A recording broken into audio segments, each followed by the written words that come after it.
Chapter 7. A Day with the Beavers. While the two boys were whispering behind, both the girls suddenly cried, "Oh!" and stopped. "The robin," cried Lucy. "The robin, it's flown away." And so it had, right out of sight.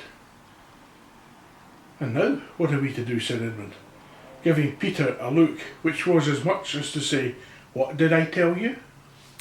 "Shh! Look," said Susan. "What?" said Peter. "There's something moving among the trees, over there to the left." They all stared as hard as they could, and no one felt very comfortable. "There it goes again," said Susan presently. "I saw it too," said Peter. "It's still there. It's just gone behind that big tree." "What is it?" asked Lucy, staring very hard not to sound nervous. "Whatever it is," said Peter, "it's dodging us. It's something that doesn't want to be seen." "Let's go home," said Susan. And then, though nobody said it out loud, everybody suddenly realised the same fact that Edmund had whispered to Peter at the end of the last chapter. They were lost. "What's it like?" said Lucy. It's a kind of animal," said Susan. "And then look, quick, there it is." They all saw it this time, a whiskered, furry face which had looked out at them from behind a tree. But this time it didn't immediately draw back. Instead, the animal put its paw, against its mouth, just as humans put their fingers on their lips when they're signalling you to be quiet. Then it disappeared again. The children all stood holding their breath. A moment later, the stranger came out from behind the tree, glanced all around as if it were afraid someone was watching, said, "Hush," made signs to them to join him in the thicker bit of wood where it was standing, and then once more it disappeared. "I know what it is," said Peter. "It's a beaver. I saw the tail." "It wants us to go to it," said Susan, "and it's warning us not to make a noise." "I know," said Peter. "The question is, are we to go to it or not? What do you think, Lou?" "I think it's a nice beaver," said Lucy. "Yes, but how do we know?" said Edmund. "Shan't we have to risk it?" said Susan. "I mean, it's no good just standing here, and I feel I want some dinner." At this moment, the beaver again popped its head out from behind the tree and beckoned earnestly to them. "Come on," said Peter, "let's give it a try. All keep close together. We ought to be a match for one beaver if it turns out to be an enemy." So the children all got close together and walked up to the tree and in behind it. And there, sure enough, they found the beaver, but he still drew back, saying to them in a hoarse, throaty whisper, "Further in. Come further in. Right in here. We're not safe in the open." Only when it had led them into the dark spot where 4 trees grew so close together that their boughs met and the brown earth and pine needles could be seen underfoot, because no snow had been able to fall. Only there did it begin to talk to them.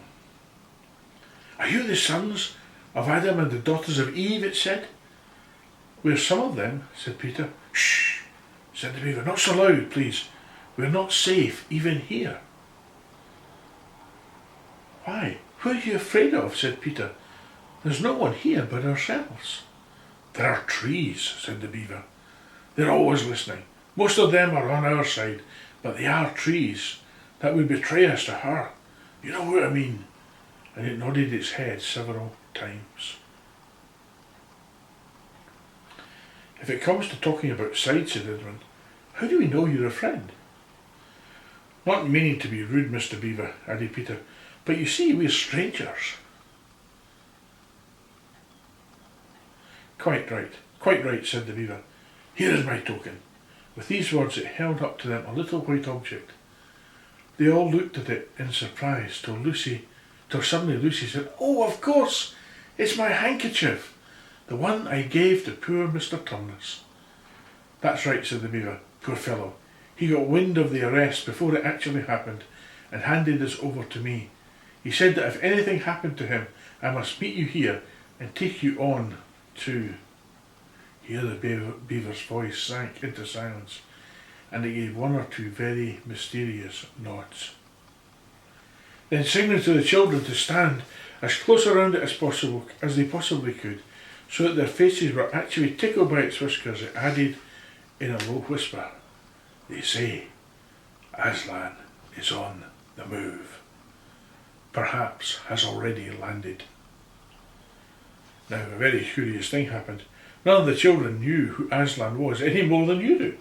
But the moment the beaver had spoken these words, everyone felt quite different. "Peter, perhaps it has sometimes happened to you in a dream, that someone says something which you don't understand, but in the dreams it feels like it has some enormous importance. Either a terrifying one, which turns the whole dream into a nightmare, or else a lovely meaning, too lovely to put into words, which makes the dream so beautiful that you remember it all your life, and are always wishing you could get into that dream again." It was like that now. At the name of Aslan, each one of the children felt something jump in its inside. Edmund felt a sensation of mysterious horror. Peter felt suddenly brave and adventurous. Susan felt as if some delicious smell or some delightful strain of music had floated by her. And Lucy got the feeling you have when you wake up in the mornings and realise that it's the beginning of the holidays or the beginning of summer. "And what about Mr. Tumnus?" said Lucy. "Where is he?" "Shh," said the beaver. "Not here. I must bring you where we can have a real talk and also dinner." No one except Edmund felt any difficulty about trusting the beaver now, and everyone, including Edmund, was very glad to hear the word dinner. They therefore all hurried along behind their new friend, who led them at a surprisingly quick pace and always in the thickest parts of the forest for over an hour. Everyone was feeling very tired and very hungry when suddenly the trees began to get thinner in front of them and the ground to fall steeply downhill. A minute later they came out under the open sky. The sun was still shining, and they found themselves looking down on a fine sight. They were standing on the edge of a steep, narrow valley, at the bottom of which ran, at least it would have been running if it hadn't been frozen, a fairly large river. Just below them a dam had been built across the river, and when they saw it, everyone suddenly remembered that of course beavers are always making dams, and felt quite sure that Mr. Beaver had made this one. They also noticed that he now had a sort of modest expression on his face, the sort of look people have when you visit a garden they've made or reading a story they've written. So it was only common politeness when Susan said, "What a lovely dam." And Mr. Beaver didn't say hush this time, but merely a trifle, and it isn't really finished. Above the dam there was now what ought to have been a deep pool, but was now of course a level floor of dark green ice. And below the dam, much lower down, was more ice. Instead of being smooth, this was all frozen into the foamy and wavy shapes in which the water had been rushing along at the very moment when the frost came. Where the water had been trickling over the dam and spurting through the dam, there was now a glittering wall of icicles, as if the side of the dam had been covered all over with flowers and wreaths and festoons of the purest sugar. And out of the middle and partly on top of the dam was a funny little house, shaped rather like an enormous beehive, and from a hole in the roof smoke was going up, so that when you saw it, especially if you were hungry, you at once thought of cooking and becoming hungrier than you were before. That was what the others chiefly noticed, but Edmund noticed something else. A little lower down the river there was another small river, which came down another valley to join it, and looking up that valley Edmund could see two small hills, and he was almost sure they were the two hills which the White Witch had pointed out to him when he parted from her at the lamppost that other day. And then between them, he thought, must be her palace, only a mile off or less. And he thought about Turkish delight, and about being a king, and wondered how Peter will like that, he asked himself, and horrible ideas came into his head. Here we are, said Mr. Beaver, and it looks as if Mrs. Beaver is expecting us. I'll lead the way, but be careful and don't slip.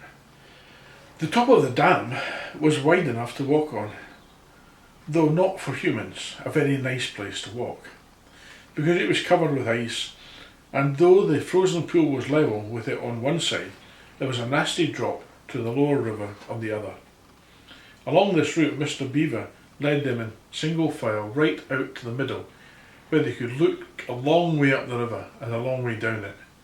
And when they had reached the middle, they were at the door of the house. Here we are, Mrs. Beaver, said Mr. Beaver. I've found them. Here are the sons and daughters of Adam and Eve. And they all went in. The first thing Lucy noticed as she went in was a burring sound, and the first thing she saw was a kind-looking old she-weaver sitting in the corner with a thread in her mouth, working busily at her sewing machine. And it was from it work, and got up as soon as the children came in. So, you've come at last, she said, holding out both her wrinkled old paws. At last! To think that ever I should live to see this day. The potatoes are boiling, the kettle's singing, and I dare say, Mr. Beaver, you'll get us some fish. That I will, said Mr. Beaver, and he went out of the house. Peter went with him, and across the ice to the deep pool, where a little hole in the ice which he kept open every day with his hatchet. They took a pail with them. Mr. Beaver sat down quietly at the edge of the hole. He didn't seem to mind it being so chilly, and looked hard into it. Then suddenly shot in his paw, and before you could say Jack Robinson, it whisked out a beautiful trout. Then he did it again and again until they had a fine catch of fish. Meanwhile the girls were helping Mrs. Beaver to fill the kettle and lay the table and cut the bread and put the plates in the oven to heat and draw a huge jug of beer for Mr. Beaver from a barrel which stood in one corner of the house, and to put on the frying pan and to get the dripping hot. Lucy thought the Beavers had a very snug little hole, though it was not at all like Mr. Tumnus' cave. There were no books or pictures, and instead of beds there were bunks, like on board ship, built into the walls, and there were hams and strings of onions hanging from the roof, and against the walls were gumboots and oilskins and hatchets, and pairs of shears and spades and trowels, and things for carrying mortar in, and fishing rods and fishing nets and sacks, and the cloth on the table, though very clean, was very rough. Just as the frying pan was nicely hissing, Peter and Mr. Beaver came in with the fish, which Mr. Beaver had already opened with his knife and cleaned out in the open air. You can think how good new caught fish smelled while they were frying, and how the hungry children longed for them to be done, and how very much hungrier still they had become before Mr. Beaver said, "Now, we're nearly ready." Susan drained the potatoes and put them all back into the empty pot to dry on the side of the range, while Lucy was helping Mrs. Beaver to dish up the trout, so that in a very few minutes everyone was drawing up their stools. It was all three-legged stools in the Beaver's house, except for Mrs. Beaver's own special rocking chair beside the fire. And they were preparing to enjoy themselves. There was a jug of creamy milk for the children. Mr. Beaver stuck the beer, and a great big lump of yellow butter in the middle of the table, from which everyone took as much as he wanted to go with his potatoes. And all the children thought, and I agree with them, that there is nothing to beat good freshwater fish if you eat it when it has been alive half an hour ago, and has come out of the pan half a minute ago. And when they had finished the fish, Mrs. Beaver brought unexpectedly out of the oven a great and glorious sticky marmalade roll, steaming hot, and at the same time moved the kettle onto the fire. so that when he had finished the marmalade roll and the tea was made and ready to go to be poured out. When each person had got his or her cup of tea, each person shoved back his or her stool so as to be able to lean against the wall and give a long sigh of contentment. "And now," said Mr. Beaver, pushing away his empty beer mug and pulling his cup of tea towards him, "if you'll just wait till I've got my pipe lit up and going nicely, why now we can get to business. It's snowing again," he added, cocking his eye at the window. "That's all the better, because it means we shan't have any visitors, and if anyone should have been trying to follow you, why he won't find any tracks."